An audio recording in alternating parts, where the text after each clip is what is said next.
All right, everybody, welcome back for another deep dive. You know, we always like to take something new and exciting in the automotive world and really unpack it, and today is no different. We are talking all things 2026 Honda Prelude. Now, if you're a car enthusiast like me, then the name Prelude already sends shivers down your spine. It's a legend. And we've got a really interesting article here by hybrid tech expert John Ausold that takes us deep inside the prototype. And let me tell you, this ain't just about horsepower and 0 to 60 times. No, it's really not. This is about design philosophy. It's about Honda trying to recapture that magic that made the Prelude such an icon and trying to make a real splash in today's market. Yeah, you hit the nail on the head. I mean, bringing back the Prelude is a bold move in itself. But what's really fascinating is how they're trying to bridge the gap between the classic Prelude and what a modern sports car needs to be. Right, because you've got the diehard fans who are all about that 80s and 90s Prelude nostalgia, but then you've got to attract new buyers who might not even know what a Prelude is. Exactly. And that's where this whole blend of classic and futuristic design comes in. Oh, yeah, Ausold talks about that in the article, right? He does. He really dives into the prototype's interior. And it's like they took a time machine back to the 80s, grabbed some of those iconic analog dials and gauges, and then slammed them right next to these massive high-res digital displays. Like they couldn't decide which era they wanted to live in. Yeah, kind of. It's this weird but cool juxtaposition. But I kind of dig it. It's like they're saying, hey, we respect the heritage, but we're not afraid to embrace the future. Exactly. It's a delicate balance. Yeah. And from what Ausold describes, they seem to be pulling it off. Okay, so we've talked about the looks, but let's get to the heart of it.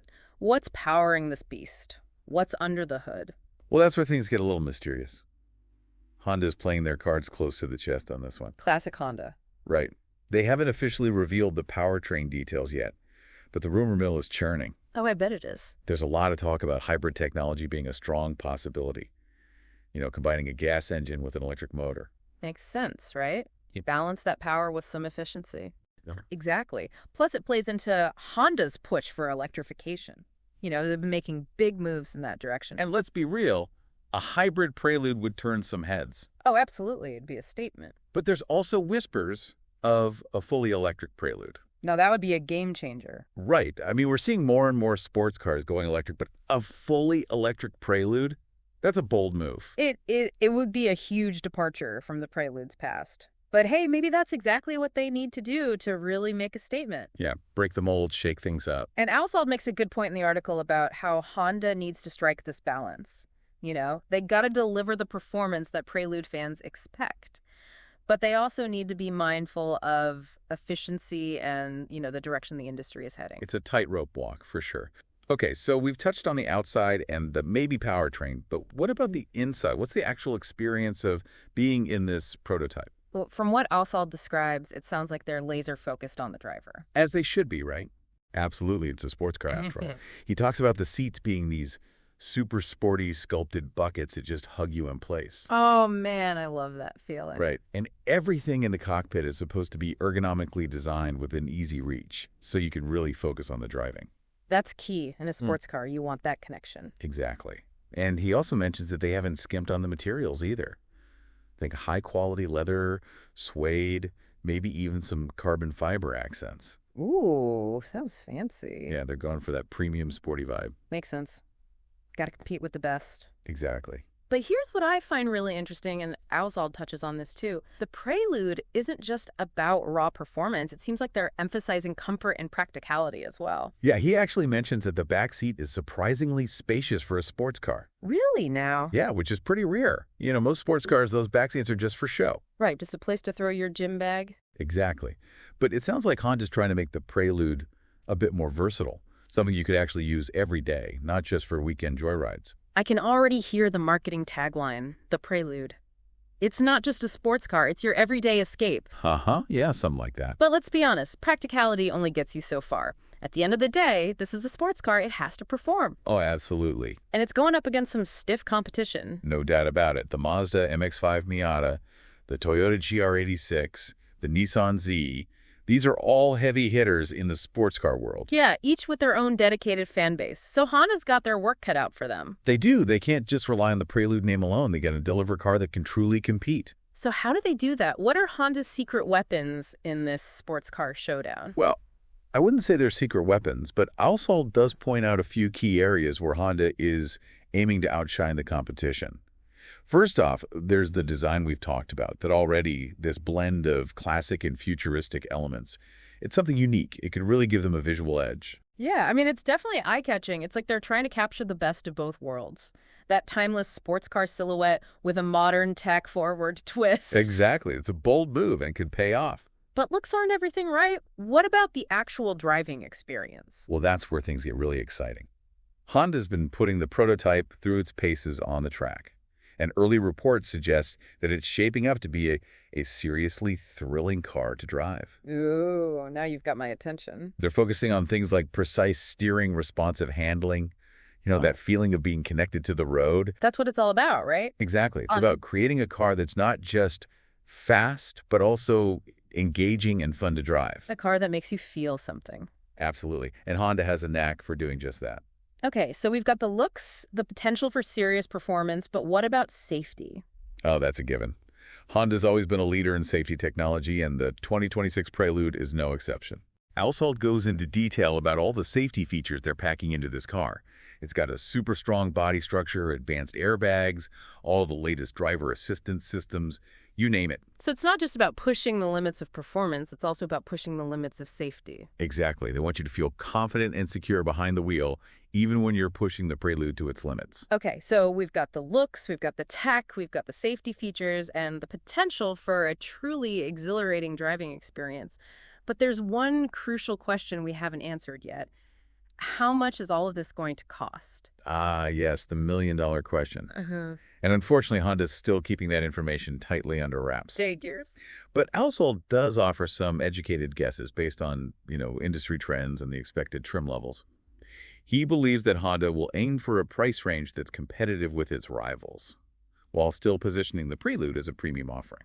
So they need to strike that balance between accessibility and exclusivity, make it feel special, but not unattainable. Exactly. It's a delicate dance. But Honda's pretty good at that sort of thing. They are. They've got a knack for finding that sweet spot. But you know what? Even with all the talk about specs and pricing, I think it's important to take a step back and really appreciate what Honda is attempting to do here. They're not just reviving a car, they're reviving a legend. A car that holds a special place in the hearts of so many driving enthusiasts. Yeah, you're right. It's more than just a new car launch. It's a cultural moment. Yeah. And it'll be really interesting to see how it all plays out. Absolutely. And we'll be here to cover every twist and turn along the way. But for now, I think we've done a pretty good job of setting the stage. We've explored the design, the technology, the performance potential, and the competitive landscape that the 2026 Honda Prelude is stepping into. Yeah, we've covered a lot of ground.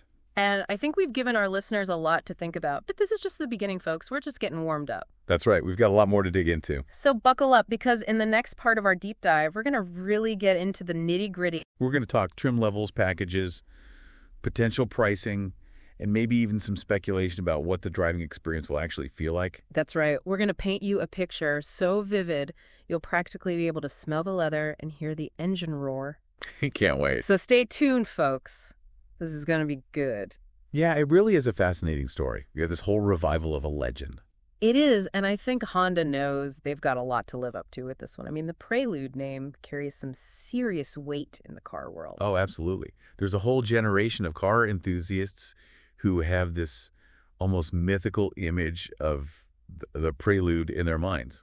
It's the car they lusted after in high school or college. The one that got away. Exactly. And now Honda's bringing it back. So it's not just a new car. It's like a symbol, It is. It's a symbol of a lot of things, I think. What do you think they're trying to say with this new Prelude?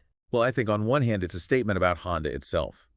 They've been known for their reliable family cars for so long. But they want to remind the world that they can still build exciting, sporty cars. It's like they're reclaiming their performance heritage. Exactly. They're saying, hey, we haven't forgotten our roots. So you can still build cars that get your heart racing. But it's not just about the past. I think the 2026 Prelude is also a symbol of where Honda sees the future of the automotive industry. Okay, I'm intrigued. Tell me more. Well, for one thing, there's the whole electrification trend, the push for hybrid and electric vehicles. Yeah, that's definitely a big part of the conversation these days. And I think Honda wants to be at the forefront of that movement, even in the sports car segment. So the Prelude could be their way of showing that performance and sustainability can go hand in hand. Exactly. They're not afraid to embrace new technology as long as it enhances the driving experience. Okay, so big picture stuff aside, let's get down to the details. Let's do it. Alsalt's article mentions that the 2026 Prelude will be offered in different trim levels. He says it's going to follow a pretty traditional three-tier structure.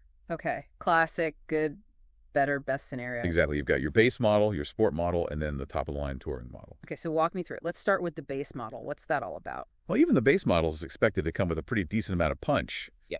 You know, it's not going to be a slouch by any means. So it's like the gateway drug to the Prelude experience. Huh. Yeah, I guess you could say that.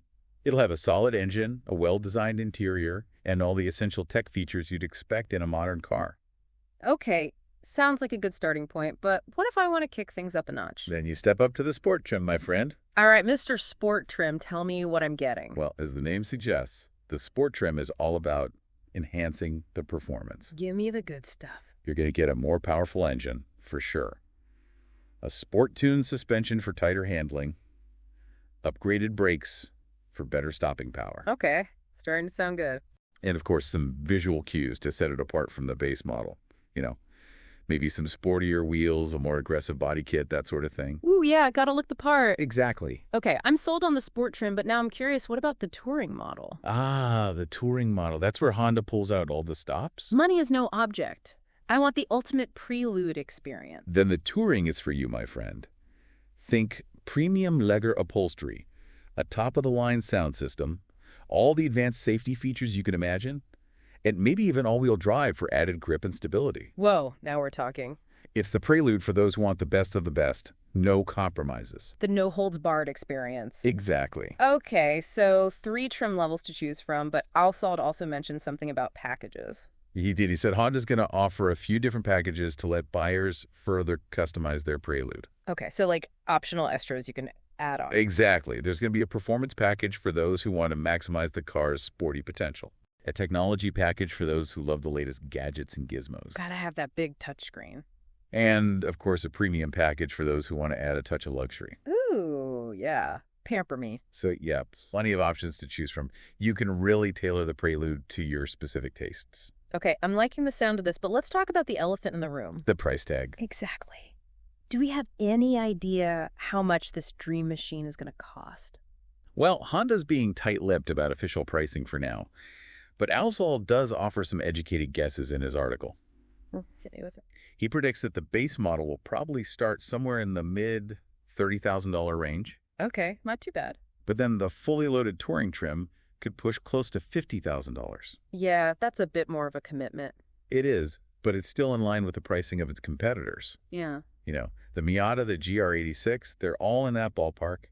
So Honda's not trying to price themselves out of the market. No, they want to be competitive, but they also want to maintain the Prelude status as a premium sports car. It's a balancing act for sure. It is. But you know what? Even with all this talk about trims and packages and pricing, I think it's important to remember that at the end of the day, the success of the 2026 Prelude will come down to one thing. How it drives. Exactly. That's All the hype, all the marketing in the world won't matter if the car itself isn't any good. You're absolutely right. It all boils down to that visceral experience behind the wheel.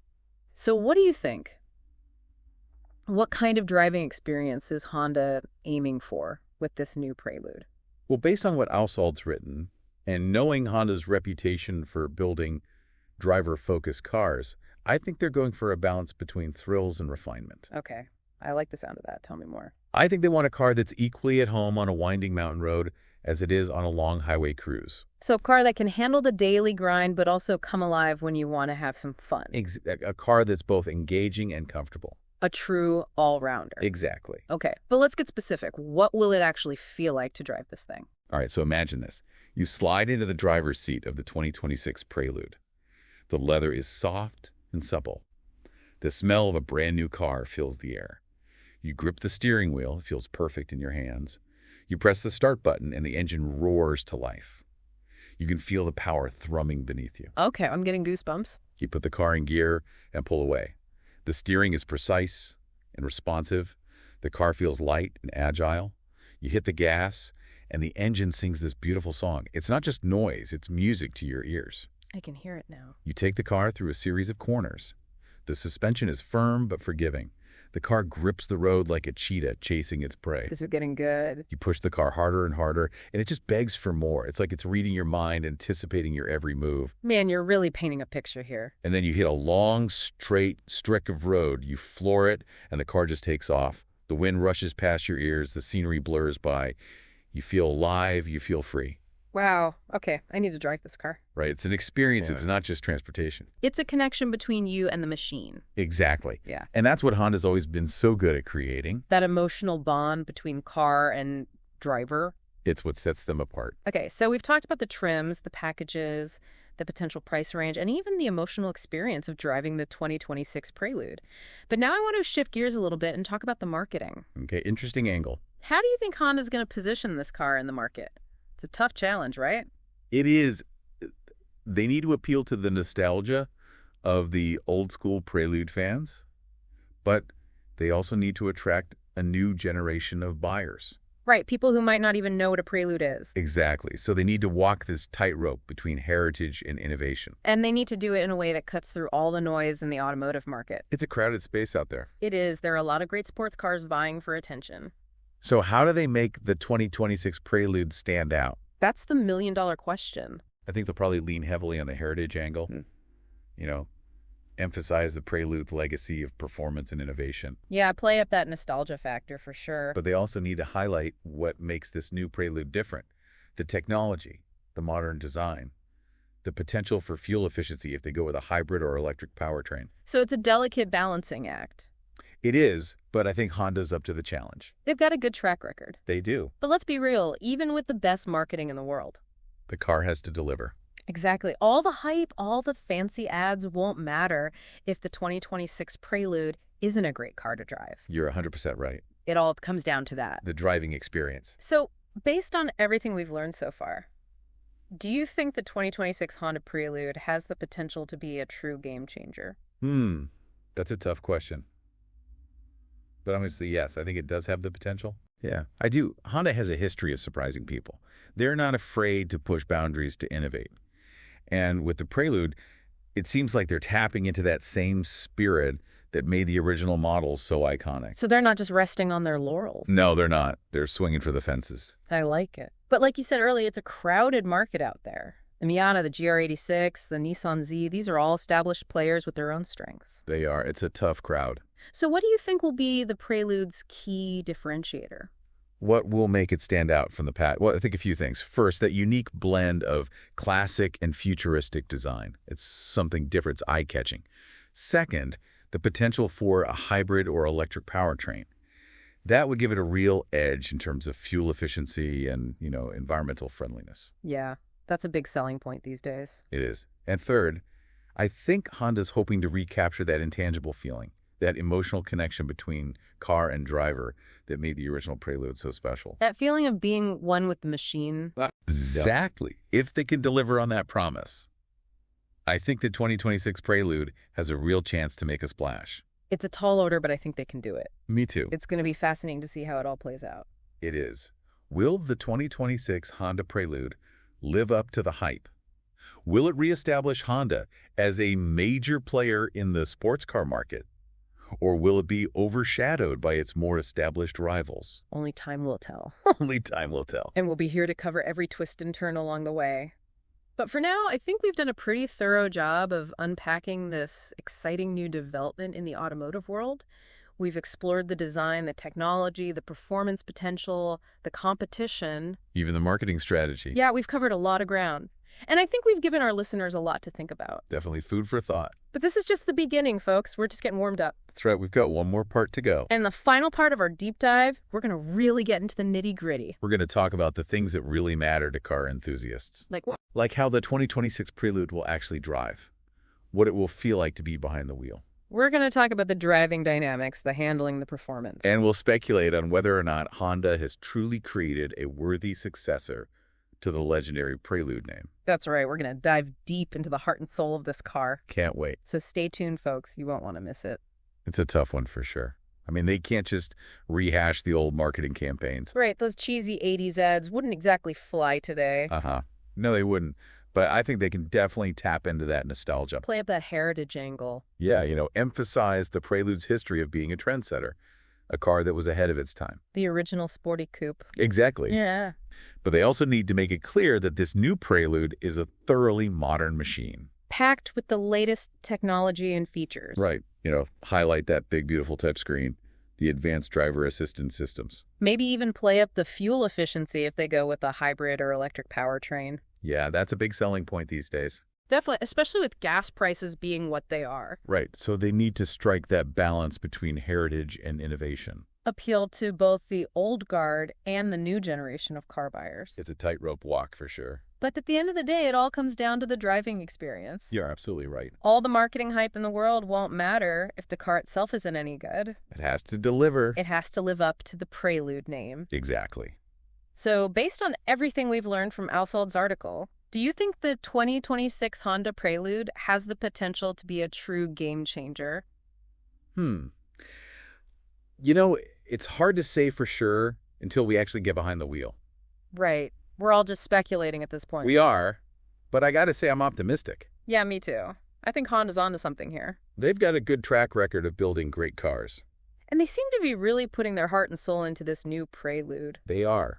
They want to make a statement. And I think they just might pull it off. I hope so. It'd be great to see the Prelude back on top. Yeah, it's a legendary nameplate. It deserves to be in the spotlight. It does.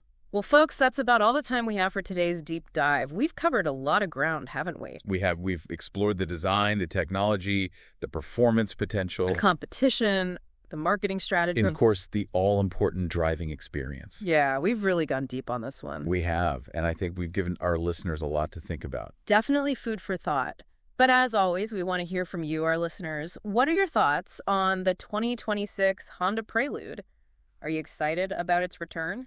Are you skeptical? Do you think it has what it takes to compete with the likes of the Miata and the GR86? Share your thoughts, your hopes, your dreams in the comments below. We love hearing from you guys. It's what makes this whole thing so much fun. It is. So until next time, keep your curiosity fueled and your engines revving. And we'll see you back here for another deep dive into the exciting world of automobiles. Thanks for listening, everybody.